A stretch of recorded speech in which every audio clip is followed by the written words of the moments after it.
చావు తప్పి కన్ను లొట్టపోయినట్టు ఒక కొత్త జీవితం ప్రారంభించాలని ఎన్నో ఆశలతో పెళ్లి చేసుకొని మొదటి రాత్రి శోభనం గదిలోకి వెళ్ళిన కొత్త పెళ్లి కొడుక్కి నన్ను ముట్టుకున్నావా నిన్ను 35 ముక్కలు చేస్తానని భార్య కత్తితో బెదిరించేసరికి పాపం పసిపిల్లోడు జడ్చుకొని ఎక్కడ నిద్రపోతే పొడిచి చంపిద్దాం అని రాత్రంతా జాగారం చేశాడు.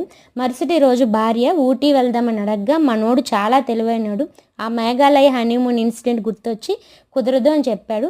ఇంకా మూడో రోజు ముచ్చటగా భర్త చూస్తుండగానే అర్ధరాత్రి 12 గంటలకు గోడ దూకి ప్రియుడితో పారిపోయింది. పోతే పోయిందిలే, ఎక్కడ పొడిచి చంపిద్దాం అని 3 రాత్రులు నిద్రలేని రాత్రులు గడిపానని హ్యాపీగా ఫీల్ అయ్యాడు. ఏంటమ్మా మరి ఇంత వైలెంట్గా తయారయ్యారు? పెళ్ళి ఇష్టం లేకపోతే చేసుకోకండి, చేసుకొని మనుషులను చంపేయడం ఏంటి?